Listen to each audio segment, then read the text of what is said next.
My name is Aras. I am 32 years old, and I have kept what I am about to tell you inside for years because I knew that if I told anyone, they wouldn't believe me. My wife's name was Melis, and the day I met her was one of the most normal days of my life. But looking back, I realized that day was actually the beginning of everything. I don't want to say we weren't an ordinary couple because from the outside, that's exactly what we were.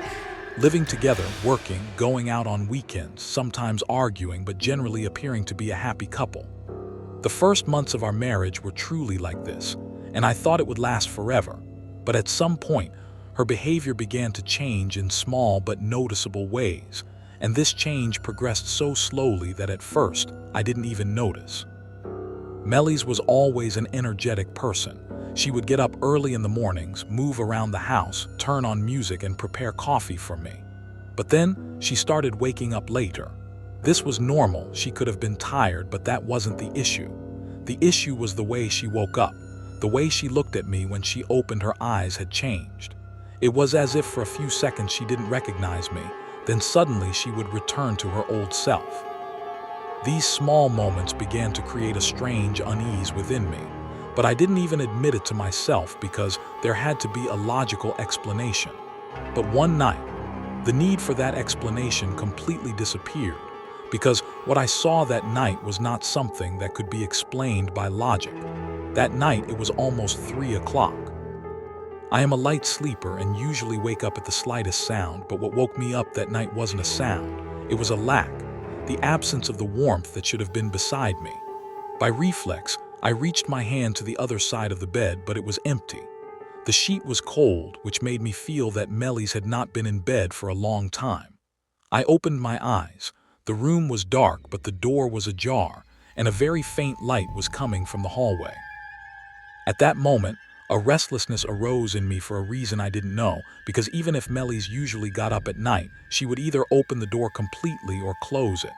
She wouldn't leave it halfway ajar like this. I slowly sat up and listened for a few seconds, but the house was completely silent. There was no sound from the television, no movement from the kitchen. This silence was different from normal. It was heavier, more oppressive, and this feeling forced me to get out of bed. When I pressed my feet to the floor, the ground was cold, and even this small detail increased the tension inside me because everything felt a little more wrong than it should be. I walked toward the door. My hand reached out to open it fully, but at that exact moment I stopped because the light coming from the hallway wasn't steady. It was flickering very slightly, almost imperceptibly. This wasn't like the light of a faulty bulb. It was more irregular, as if someone was passing in front of the light, but I couldn't see them. I could only feel the effect. I slowly pushed the door and looked into the hallway. The light was coming from the kitchen. The other rooms of the house were dark. Everything looked normal, but within this normalcy, there was a void. Something was not where it should be, and no matter how much I tried to suppress this feeling, it wouldn't go away. Melis.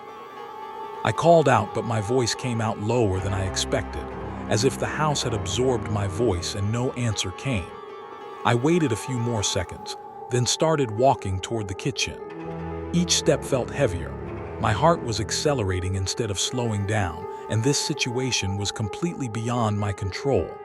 As I approached the kitchen, the light became more distinct, but at the same time, that flickering was felt more clearly. When I reached the threshold of the door, I paused for a moment before looking inside because I had a very strong feeling. I knew that the moment I looked inside, things would change, but I still couldn't stop myself. I slowly leaned my head in and looked into the kitchen. Melis was there. She was standing in front of the counter, her back was to me. She wasn't doing anything, she was just standing. At first glance, this might have looked normal, but something was wrong because her body was completely motionless. I couldn't even see her breathing, and at that moment the unease inside me turned into fear. Melis, I called out again. This time she reacted, but she didn't turn around, she just tilted her head very slowly to the side. This movement belonged to a human, but at the same time it didn't. It was like someone imitating human behavior, and at that moment my heart started beating as if it were going to tear through my chest. Then she spoke. "You awake?" The voice was Melis's voice, but the tone wasn't. It was very flat, very empty, with no emotion in it, as if it were just something saying the words in the right order, and at that moment, something inside me completely broke because I could no longer deny that this was not normal. I said, but my voice trembled. At that moment, she tilted her head a little more, and then she started to turn very slowly. But this turn was not normal. Her neck turned first, then her shoulders, then her body. Her movements were delayed and fragmented, as if her body were moving in separate parts rather than as a single whole. And this image was so disturbing that for a moment I wanted to close my eyes, but I couldn't. When her face finally turned to me, I realized something was missing. Her eyes. Her eyes weren't looking at me. In the place where they should have been looking at me, there was a void. I mean, her eyes were there, but there was no gaze, no focus, no recognition. It was as if I were looking at an empty shell, and at that moment I knew for certain that the thing was not Melly's. But that wasn't the most terrifying part. The most terrifying part was she smiled. But it wasn't a smile. It was like a recollection, as if someone had learned how to smile and was now applying it, and at that moment she said my name, but this time with my voice. Aras, and I couldn't move. The moment I heard my name with my own voice, my brain tried to reject it, but my body had already accepted the truth. My throat went dry, my tongue stuck to the roof of my mouth, and I couldn't utter a single word because the thing standing in front of me didn't just look like Melly's. It was also imitating me, and this thought created an indescribable fear within me. I wanted to pull back, but my feet didn't lift from the floor, as if the ground were holding me and that thing was still looking at me, or at least making me feel that it was looking. Because the inside of its eyes was still empty, but within that emptiness there was an awareness. It took a step, very slow, very controlled. The sound produced the moment its foot touched the ground was normal. But the movement itself was not normal because it was as if its body were trying to learn that movement. Its balance wasn't perfect, but it was getting better with every step, and this situation scared me even more because this thing wasn't just standing there. It was evolving. Aras, it said again, this time not with my voice but with Melly's voice, but again with that empty tone. There was no emotion, only words, and at that moment I understood that this thing was deciding for itself which voice to use. This wasn't just an imitation, it was a choice. What are you doing? I was finally able to ask. My voice was trembling, but I still had to speak because the silence was worse. The thing stopped for a few seconds, tilted its head slightly, a movement that was like an imitation of thinking, then answered, I am learning. This word was so clear that something inside me collapsed because this wasn't an answer. It was an explanation, and at that moment, no doubt remained. This thing was here for a purpose, and that purpose was us. I took a step backward. This time my feet moved, but it was uncontrolled. I barely kept my balance, and at that moment I realized the kitchen light was still flickering, but now I knew why. This light wasn't because of an electrical problem. It was because of that thing's presence, as if it were distorting the environment it was in. Where is Melly's? I asked. I didn't want to ask this question, but I couldn't stop myself because a small hope still lived inside me. Maybe this was something else, but Melly's was still somewhere.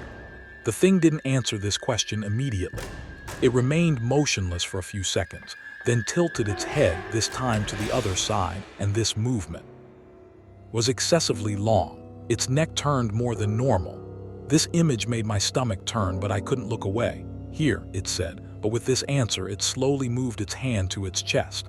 And at that moment, the hope inside me completely vanished, because this word here was not describing a location, it was a claim of ownership. I pulled back. Now my logic had fully taken over. I had to escape. Talking to this thing was a mistake, and I didn't know what would happen if I let it get any closer. I tried to turn around and run toward the hallway, but at that moment I heard the sound from behind me, a footstep. But it wasn't just one step, there were more than one. I stopped and looked back, and what I saw was something my brain didn't want to accept because that thing was still standing in the kitchen. But at the same time, there was movement in the hallway. Another silhouette had appeared in the darkness, and this was impossible because that thing had just been in front of me. I slowly backed away, my eyes moving back and forth between 2 points. The presence in the kitchen was still looking at me, but the thing in the hallway was moving. It was approaching me very slowly, very silently, and at that moment I understood that this was not a single entity. This was more than one. The thing in the kitchen smiled. This time its smile was a bit more correct, as if it had fixed its previous mistake, and at that moment it spoke. "You are not alone anymore." With this sentence, the silhouette in the hallway took another step, and when it approached the edge of the light, I saw its face. It was me, but it wasn't. My face, my body, my posture were the same, but the eyes were again empty, completely empty. And at that moment my sense of reality broke once more, because this thing had copied not only Melly's but me as well. And at this point, there was no point in running, because wherever I went, they were already me. For a moment everything stopped. No sound, no movement. There was only those two entities in me, and at that moment a single thought formed inside me. I need to get out of this house now. I turned around and started running toward the door. My heart was as if it would burst out of my chest. My steps were fast, but my mind was working faster, because this wasn't an escape. It was a race, and I knew they were faster than me, but I still had to try. I passed the hallway. The entrance door was a few meters away. My hand reached for the door, I grabbed the handle and turned it, but at that exact moment, I heard my own voice from behind me. "You are late." At that moment, the door didn't open. The moment I felt the door wouldn't open, the panic inside me turned into something uncontrollable. I turned the handle again and again, but the mechanism seemed not to move. It wasn't locked. I knew this, but it still wouldn't open, as if someone were holding it from the other side. And even this thought was enough to squeeze my stomach, because I realized those things might now be not just inside, but everywhere. The footsteps coming from behind me were slow but determined. They were getting a little closer with every step, and the moment I realized I couldn't open the door, I had to turn back. I leaned my back against the door and stared into the darkness. The hallway was no longer as it was. The light had decreased even more, and the shadows looked deeper, as if the house itself had gone to their side. The first thing I saw was me. It was standing in the middle of the hallway. Its face was turned completely toward me. It wasn't moving, but that posture was the posture of something waiting, and this scared me more, because it wasn't attacking, it wasn't hurrying, it was just waiting for the right moment. Behind it was Melly's, or the thing that looked like her. But this time she wasn't alone. In the darkness behind her there were other shapes as well. They weren't clear, but I could feel them moving, and this destroyed the last hope inside me, because this was no longer a situation, this was a spread. "Why won't the door open?" I shouted. My voice broke, but I said it anyway, because it was better than silence. The entity in front of me, that is, the being that looked like me, tilted its head slightly to the side, and this movement was a movement I made. The moment I realized this, my heart turned to ice, because it had now copied not only my face but my behaviors. "Because you don't need to leave," it said. This sentence was said with my voice, but I hadn't said it. This difference echoed in my brain, and at that moment I understood that this thing was not just an imitation. It was a displacement process, and I was in the middle of this process. Escaping was not just a physical escape. It was necessary to get out of this situation, but I didn't know how. They took a step, then another one. The distance between us was closing, and I knew I had no place left to retreat, because behind me was a door that wouldn't open, and in front of me was me. I wanted to close my eyes, but I couldn't, because I had to watch them. Their movements, their approach, everything. Because maybe they would make a mistake. Maybe there would be a momentary opening. But even this thought was weak, because they were not making mistakes. Every movement they made was becoming more correct, closer to human. Suddenly, the light was completely cut off. The hallway was plunged into darkness. But this darkness was not ordinary, because I could still see them inside it. Their shapes had become even more distinct, as if they had become more visible without light, and this situation created a new fear inside me, because I now understood that they belonged to this environment. Then, they all stopped at the same time, right in front of me. I held my breath, because I felt something was going to happen. This wasn't a moment of attack. This was a moment of decision, and at that moment the thing in the middle, that is, the being that looked like me, raised its hand and reached out toward me. I had seen the same movement before in Melly's, in that thing, and I now knew what this movement meant. "Let's switch places," it said. The moment I heard this word, everything inside me shattered because this was no longer a threat. This was an offer, but at the same time a necessity. And at that moment I realized that instead of running, I had to refuse. But this wasn't as easy as I thought because those other entities around me were slowly getting even closer. They were surrounding me, and under this pressure, even thinking had become difficult. "Take my hand," it said again.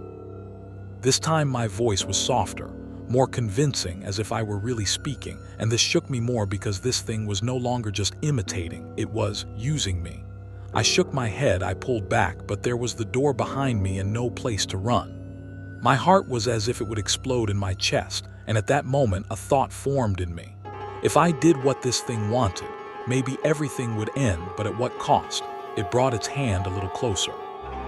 Its fingers were a few centimeters away from me, and at that moment I heard a sound from behind me, a real sound from the other side of the door.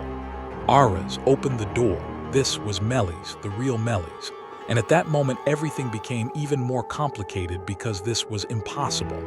The thing I saw in the kitchen just now wasn't Melis, but it was speaking with her voice, and now, this voice coming from the other side of the door was real. I could feel it, the panic in its tone, the irregularity in its breathing. This was not something that could be imitated, or I could no longer distinguish what was an imitation and what was real. "Aras, please open up," she shouted again, and this time her voice was closer, as if she were leaning against the door. At that moment something inside me broke because it was impossible to ignore this voice. This was Melis, or at least it felt like her, and this feeling was stronger than the fear created by the entities in front of me.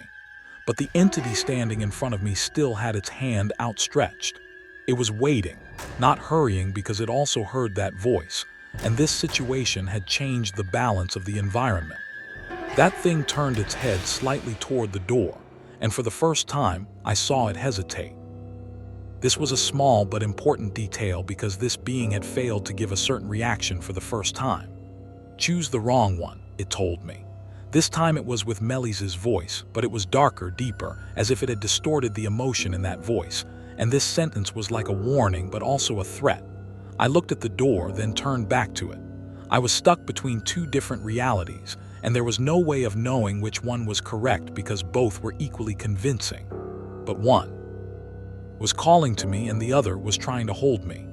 "Aras, open, please," shouted the voice behind the door, and this time she hit the door.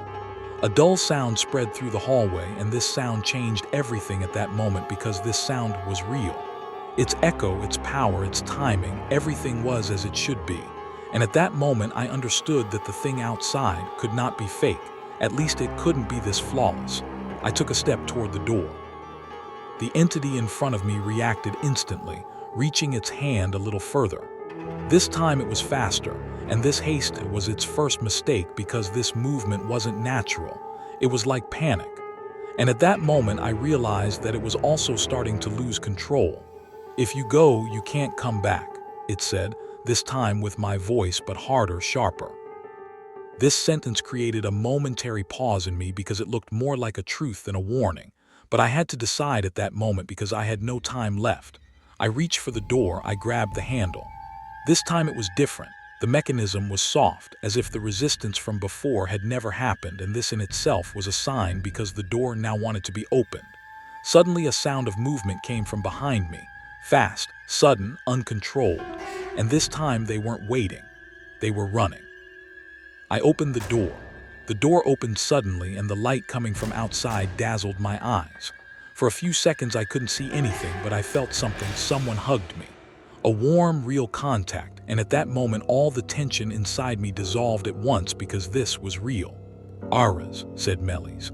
Her voice was trembling, her breath was fast, and this time there was no artificiality.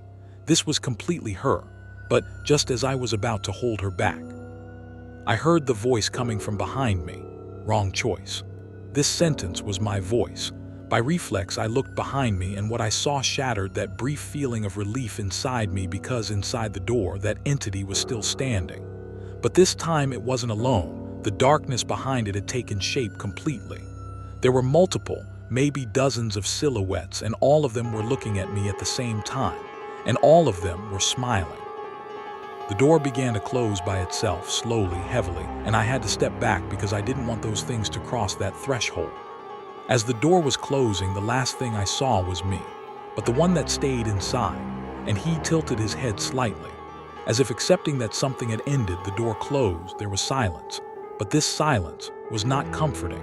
The moment the door closed, that heavy, suffocating air in the hallway suddenly dispersed, but this wasn't a comforting change. It was more like something had shifted places, as if that pressure had passed not from the inside to the outside, but from the outside to the inside. I was still in Melis's arms. Her breath was irregular, her heart was beating fast, and this sense of reality pulled me together for a few seconds. But that strange unease inside me was still there because nothing that had happened was normal. "What is in there?" Melis asked. Her voice was still trembling, but this question felt more like a test to me, as if she were going to listen to my answer carefully. And at that moment, I didn't know what to say because it was impossible to even describe what I had seen. "I don't know," I said finally. This was partly true because I really didn't know what they were, but I was sure of one thing: they had not stayed there. Melis hugged me a bit tighter, then slowly pulled back and looked at my face. Her eyes were full, but at the same time there was something else in them. Attention, doubt, or maybe I wanted to see it that way because I could no longer trust anything. "Why didn't you open the door?" she asked this time, and this question caused something to tense up again inside me because this detail was important. If she were really outside, it was strange that the door wouldn't open, but now it had opened, and this change was unexplainable. "I think I had locked it," I said, but even as I formed this sentence, I knew it wasn't true because I hadn't locked it. I remembered this very clearly. And at that moment, a doubt arose in me. If this event didn't just happen inside, then what? Melis nodded slightly, remained silent for a few seconds, then said, "Let's not go in." This suggestion normally should have seemed logical, but at that moment this sentence seemed strange to me because this was her house, our house, and not going in meant running away. "We must go in," I said. This decision came suddenly, but I felt it was right because running away wasn't a solution. If those things were still inside, I had to know, and if they weren't, I had to find out why they weren't. I turned toward the door, my hand reached for the door handle, but this time I had a different feeling, not fear, but more like preparation. I opened the door slowly. The house was normal. The hallway was empty, the light was steady, there was no flickering. The kitchen stood as it was, and for a few seconds nothing happened, only silence. And this silence was so perfect that it was disturbing because there was no trace of anything that had just happened. We went in. Melis was coming behind me, but her steps were more cautious. She was looking around. I, on the other hand, focused directly on the hallway because that was the last place I had seen those things, but there was nothing there. "Did you see?" Melis said. Her voice was calmer this time, almost normal, and this sudden change caught my attention, but I didn't answer because I still felt that something was wrong. I came to the kitchen door and looked in. Everything was in its place, but the moment I stood in front of the counter, I remembered that night, Melis's back turned state, that motionlessness, and the fear inside me returned for a moment. At that exact moment, a voice came from behind me. "Aras," this was Melis's voice, but Melis was behind me. I turned slowly. And at that moment, my mind completely stopped, because at the other end of the hallway, another Melis was standing, the same face, the same body, the same everything, and she was smiling. The Melis behind me suddenly caught her breath. I felt this, but she didn't move, as if she too had frozen. And I was left in the middle of two different realities, one behind me, one in front of me, and there was no way of knowing which one was real. The Melis in front took a step, then another one. And at that moment she spoke. This time, choose correctly. The moment I heard this sentence, all the balance inside me was upset again because this wasn't a repetition. This was a continuation. And at that moment, I understood that closing that door hadn't ended anything. It had only started it. Nothing was the same after that night because I saw how fragile what we call reality is. Now I question every sound I hear, every face I see, because I don't know which one really belongs. Melis and I still live in the same house, but now every time I look at her, a small doubt appears inside me. Sometimes when she looks at me, I see that emptiness in her eyes again, or maybe I want to see it, I don't know. But there is only one thing I know. Those things, they don't just imitate, they make you choose. And one day, when you choose wrong, there is no turning back.